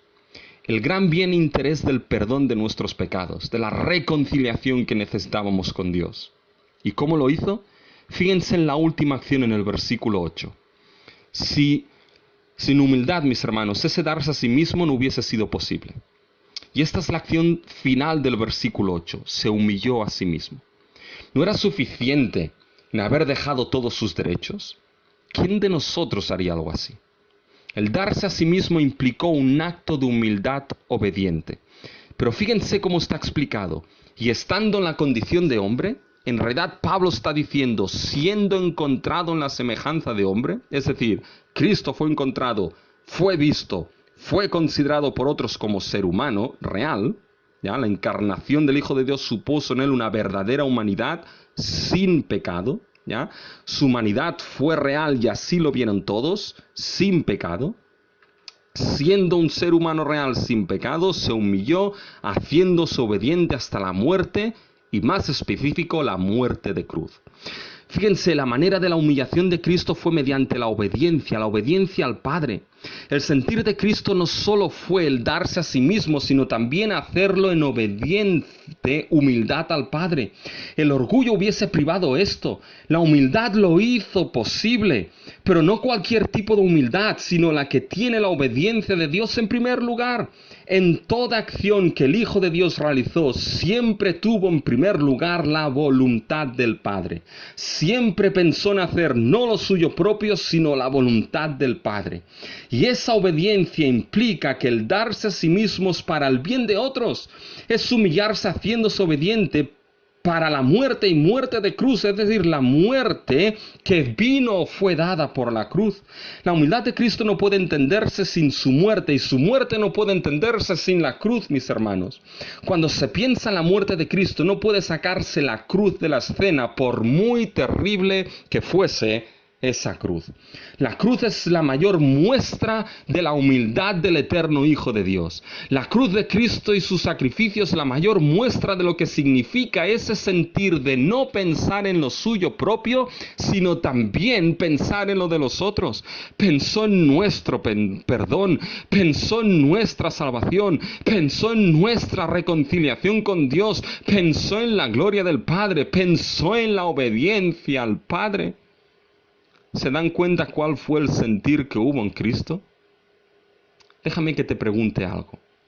¿Cuántas veces hemos pensado así, con este sentir, en relación a nosotros? Y quizás me dirás, bueno, pero ¿quién pensaría así hoy en día? Pensando así te pisotean y nada gana uno. ¿Seguro? Porque esa humildad, mis hermanos, que le llevó a Cristo a no considerar la gloria como su propio interés, sino a considerar a los demás superiores para el bien de la salvación, es la humildad también que le llevó al resultado de la exaltación y victoria para la gloria del Padre. La obra de Cristo lleva a un resultado ejercido por Dios Padre. Aun y cuando el sentir de Cristo, visto a la luz del mundo, uno podría pensar que con ese sentir a uno lo pisotean y no gana nada, lo cierto es que no fue así. Cristo ganó la posición más elevada que puede existir en todo el universo, aun y cuando quizás el mundo en un primer momento no vio ese sentir como algo a exaltar, sino que algunos verdaderamente lo pisotearon, lo vieron como algo que mofarse, otros lo vieron como un alivio, otros lo vieron con temor. El Padre sí que vio el sentir de su Hijo en su obra e hizo dos cosas para con su Hijo. Fíjense el versículo 9, por lo cual... Este es el resultado. Como resultado, Dios también le exaltó hasta lo sumo y le dio un nombre que es sobre todo nombre. Hay un término central aquí, mis hermanos, el término nombre. Aparece en el versículo 9 dos veces y aparece en el versículo 10. El nombre es algo importante porque no solo permite diferenciar a una persona, sino que también es un medio para revelar la verdadera naturaleza y esencia en un individuo. ¿Qué revela el nombre dado por Dios? Y el propósito de ese nombre es el versículo 10. Fíjense, para que en el nombre de Jesús se doble toda rodilla de los que están en los cielos y en la tierra y debajo de la tierra, y toda lengua confiese que Cristo es Señor, para gloria de Dios Padre. Fíjense, el nombre dado muestra la posición sublime y de honor que le ha sido dada a Cristo. Nada ni nadie está en una posición mayor y más alta que Cristo Jesús. ¿Y cuál es ese nombre? Bueno, uno dirá, es claro en el versículo 9, para que en el nombre de Jesús. Pero bueno, el nombre de Jesús indica Jehová salva. Pero fíjense, mis hermanos, la confesión final en el versículo 11. Que Jesucristo es Señor para gloria de Dios Padre. Este es el nombre, mis hermanos. El gran nombre de que Jesucristo es Señor. La mención de Jesús aquí se refiere a que la persona histórica de Jesús de Nazaret, que nació en Belén, que vivió en Nazaret, que caminó por Israel, la persona histórica de Jesús es el Señor. Y dicha mención, mis hermanos, aquí viene de Isaías 45. 22 y 25. Ahí en Isaías es Jehová quien habla de su triunfo final, y él ha jurado que toda rodilla se doblará y lengua jurará frente a ese Dios. Pues bien, en la versión griega del Antiguo Testamento traduce el nombre de Jehová como Señor. Y aquí viene Pablo y nos dice que ese nombre es dado a Jesucristo. Él es el Señor que juró en Isaías que toda lengua y rodilla se doblaría. Él es el Señor que habló en Isaías de su triunfo. Ese triunfo vino en la encarnación, muerte, resurrección y exaltación a lo sumo. Esta es nuestra confesión. Jesucristo es el Señor. El que se humilló fue exaltado, y este sigue siendo un principio bíblico. porque cualquiera que se enaltece será humillado, y el que se humilla será enaltecido. El ejemplo sublime es Cristo, quien se humilló y fue exaltado por el Padre. Y si así lo fue con Él, por seguro será con aquellos que tienen el mismo sentir que hubo en Cristo. Quizá a los ojos del mundo este sentir es absurdo, pero no a los ojos de Dios, y por tanto tampoco debería ser un sentir absurdo a los ojos de la Iglesia. La envidia y el orgullo siempre romperá la unidad en la Iglesia y afectará la exaltación de aquel que fue exaltado. Pero la humildad siempre unirá y nos exaltará, no únicamente a nosotros, sino en primer y último término a Jesucristo, que fue exaltado por el Padre. Por la simple razón que la humildad potenciará la unidad esencial para el comportamiento digno para el progreso, defensa y confirmación del Evangelio de Cristo. Este sentir que hubo en Cristo es el que debe estar en todo creyente. Es el sentir que Pablo ha descrito en los versículos 3 y 4. Nada hagáis por contienda o por vanagloria, antes bien con humildad, estimando cada uno lo de los demás como superiores al mismo, no mirando cada uno por lo suyo propio, sino cada cual también por lo de los demás. Este sentir, en realidad, mis hermanos, es el sentir que hubo en Cristo, y que Pablo habla a los filipenses y nos habla a nosotros como iglesia de Cristo. Porque en último término, ese sentir de unidad, hermanos, al final, es nuestra responsabilidad en la que debemos ocuparnos. Fíjense, el sentir de Cristo debe resultar en ocuparnos de nuestra salvación. Fíjense, esos son los versículos 12 y 13, y no me entretendré mucho en ellos, porque estos versículos los retomaré la semana que viene en el siguiente mensaje. Pero miren la idea del resultado en el versículo 12. Por tanto, el sentir expuesto en Cristo debe resultar en obediencia y cuidado de nuestra salvación. Por tanto, amados míos, como siempre habéis obedecido, no como en mi presencia solamente, sino mucho más en mi ausencia. Fíjense cómo Pablo tiene la confianza que los filipenses obedecen y obedecerán. Y no les dice eso porque no lo hagan, sino todo lo contrario. Ocupaos en vuestra salvación con temor y temblor. Es decir, se lo dice porque Pablo sabe que eso lo hacen. ¿Y qué significa eso? ¿Qué significa ocupaos de vuestra salvación con temor y temblor? Fíjense, algunos lo han tomado como que te ocupes de tu salvación para que no la pierdas. Y déjeme que te diga que esto no es ni mucho menos a lo que Pablo se refiere. La gloriosa obra de Cristo que Pablo ha descrito en los versículos anteriores es perfecta. Escuchen cómo ha acabado Pablo la obra de Cristo en los versículos del 9 al 11, por lo cual Dios también le exaltó a lo sumo y le dio un nombre que es sobre todo nombre, para que en el nombre de Jesús se doble toda rodilla de los que están en los cielos y en la tierra y debajo de la tierra, y toda lengua confiese que Jesucristo es el Señor, para gloria de Dios. Por tanto, amados míos, ocupaos de vuestra salvación con temor y temblor. La obra expuesta de Cristo es perfecta. Es una obra que ha acabado con la exaltación de Jesús como Señor por parte del Padre. Ha acabado con la victoria misma de Jesucristo. La exaltación de Jesucristo, su victoria y la realidad de que Él tiene toda autoridad. Por eso toda rodilla se doblará delante de Él. Se doblará en reconocimiento de que Jesucristo es el Señor, en reconocimiento de que Él tiene toda autoridad en los cielos y en la tierra. Y mis hermanos, esa autoridad de Jesucristo es una autoridad que Él ejerce y ejercerá para que ninguno de los que le han sido dados se pierda. Es una autoridad que al final de los tiempos, con autoridad sublime, el Hijo resucitará y dará vida eterna a todos aquellos que el Padre le ha entregado y Él mismo ha salvado. La victoria de Cristo es nuestra victoria y su autoridad es preservadora hacia nosotros. Y al final, con esa autoridad, nos resucitará y llegaremos a la consumación de nuestra salvación. Y ni uno de los entregados por el Padre faltará en eso. ¿De verdad crees que ocuparse de la salvación es ocuparse para no perderla a la luz de la obra perfecta de Cristo? ¿De verdad crees que aquel a quien el Padre exaltó tiene tan poca autoridad y victoria que no es capaz de mantener seguro hasta el fin a alguno de los suyos? Mi hermano, la salvación es de Dios, no tuya.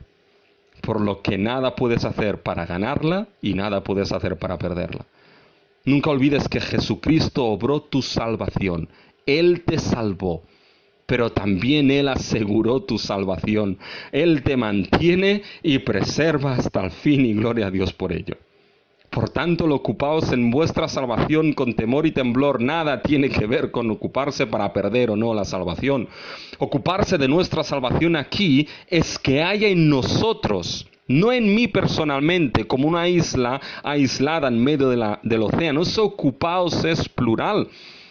Es ocuparse todos nosotros personalmente, pero como congregación. Es ocuparse en esa salvación, quiere decir que nos ocupemos de que el sentir que hubo en Cristo esté también en nosotros. El sentir de Cristo cuando se dio a sí mismo y no consideró su posición como algo para su ventaja, que se despojó a sí mismo, que se humilló pensando en los demás y no únicamente en lo suyo propio. Ocupaos que este sentir esté en vosotros, es decir, trabajar en ello, hacer de ese sentir vuestro trabajo diario entre vosotros como hermanos y como congregación, que ese sentir no quede solamente escrito en las páginas de vuestras Biblias. Y quizá alguien piensa, ¿me estás diciendo que tenemos que obrar en nuestra salvación? Y la respuesta es sí. Porque aquí el ocuparse de la salvación no es para ser salvo, ni mucho menos.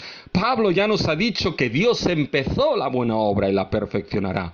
El ocuparse de la salvación aquí implica hacer que ese sentir de Cristo esté en nosotros, sea nuestro deber diario.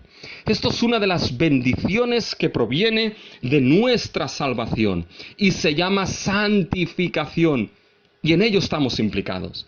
La santificación termina en la glorificación, en ser hechos a la imagen del Hijo. Pero la santificación es una doctrina que implica sí o sí la responsabilidad de todo creyente individualmente y de toda congregación corporativamente. Hermanos, es nuestra responsabilidad el comportamiento digno del Evangelio. Es nuestra responsabilidad el sentir una misma cosa. Esto es, que este interés común que nos orienta y nos mueve es el Evangelio y la proclamación de Cristo. Y en eso y para eso debemos estar unidos. Es nuestra responsabilidad no hacer nada por envidia o vanagloria, antes bien con humildad, estimando cada uno a los demás como superiores y pensando también por lo de los otros. Es nuestra responsabilidad ocuparnos de estos aspectos que son parte de nuestra salvación.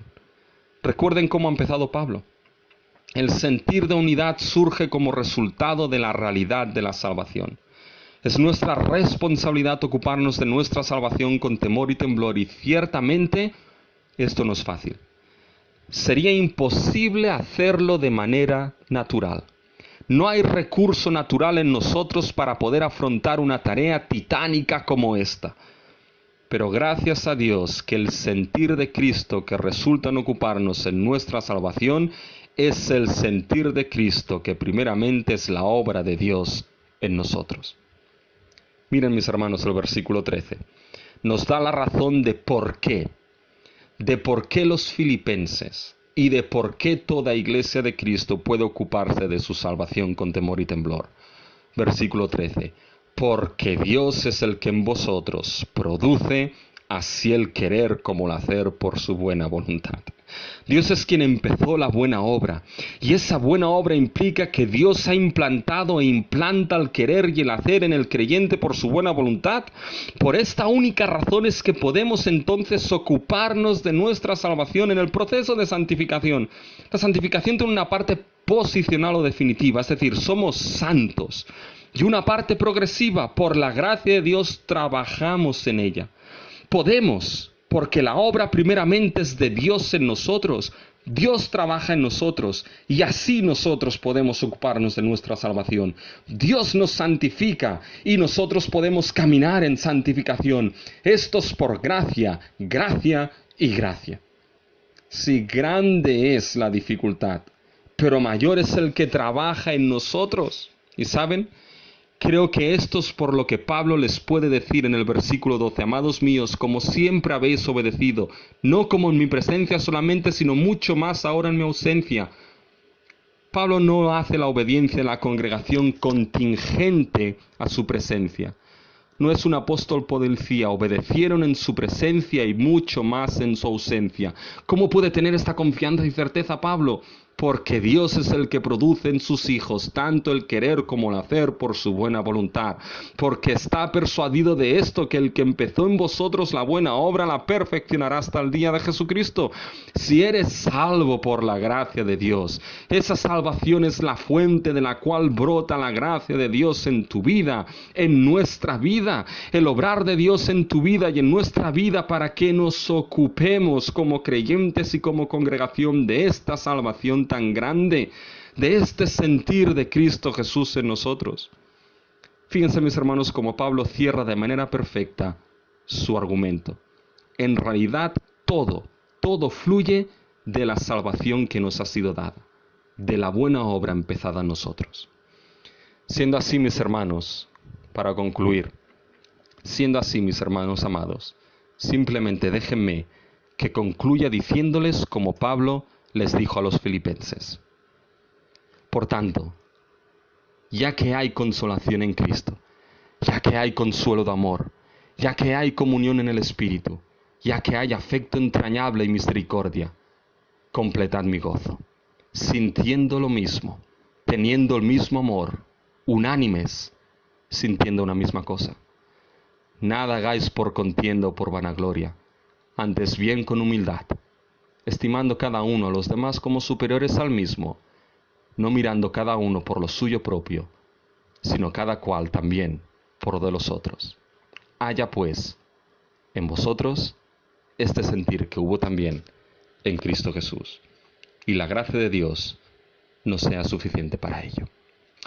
Señor y Padre nuestro, te pedimos, Señor, que tu gracia nos sea suficiente para que este sentir que hubo en Cristo Jesús esté también en todos y cada uno de nosotros.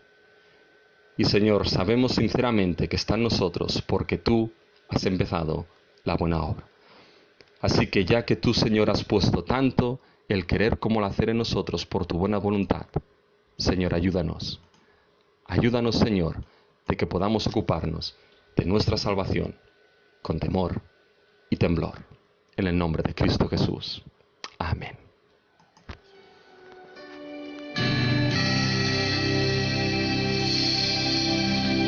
Jesús, Señor de la creación, siendo en forma de Dios, se despojó de sí mismo,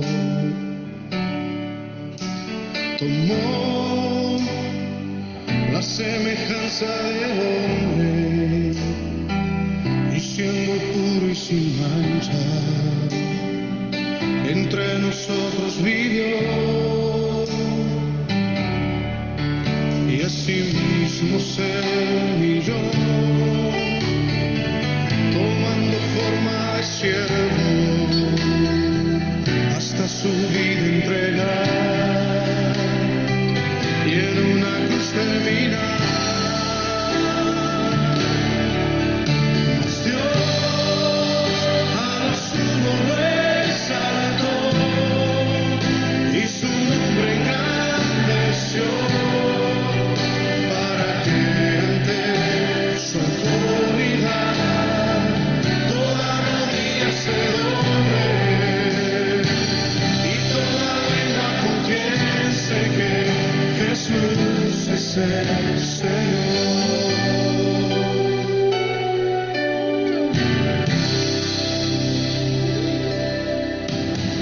Jesús, Señor de la creación,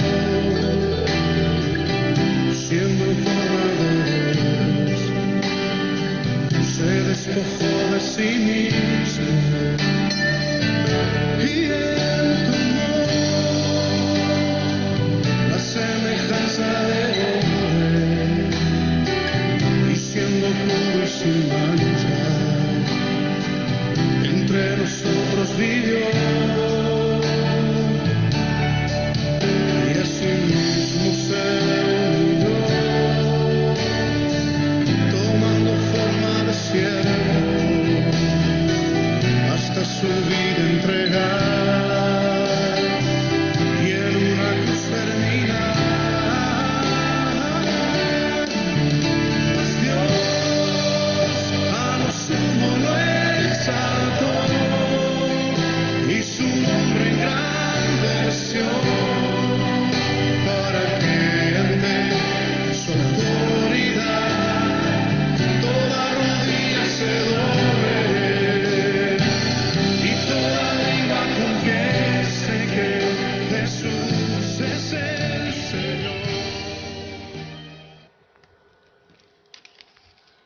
Señor nuestro, te alabamos.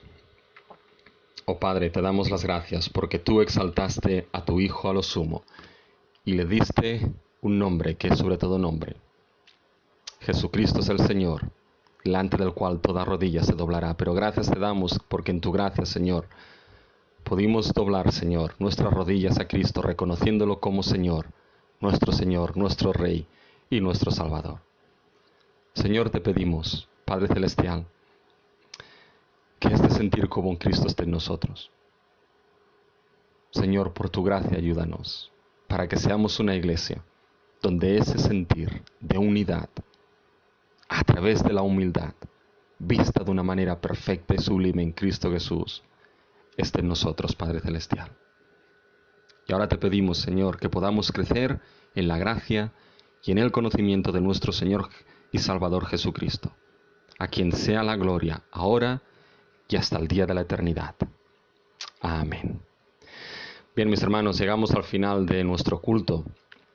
Y evidentemente no podemos llegar al final de nuestro culto sin los cumpleaños. Y es que esta semana hemos tenido un cumpleaños de nuestra querida Sofía, la hija de nuestros hermanos Elvin y Yoli, y ha cumplido 2 añitos, así que nuestra pequeña Sofía ya empieza a dejar de ser pequeñita, pero estamos contentos por el otro año de vida que nuestro Dios le ha dado, y queremos decirle desde aquí que estamos contentos de que ella sea nuestra pequeñita de la iglesia, y que el Señor la bendiga muchísimo, y a ella precisamente le queremos decir cumpleaños feliz, así que los hermanos aprovechen para enviarle mensajes o llamarla y felicitarle el cumpleaños feliz, pero es para ella precisamente este cumpleaños feliz. Mis hermanos, que el Señor les bendiga mucho y volvemos a verlos, si Dios quiere, en la reunión de oración el jueves.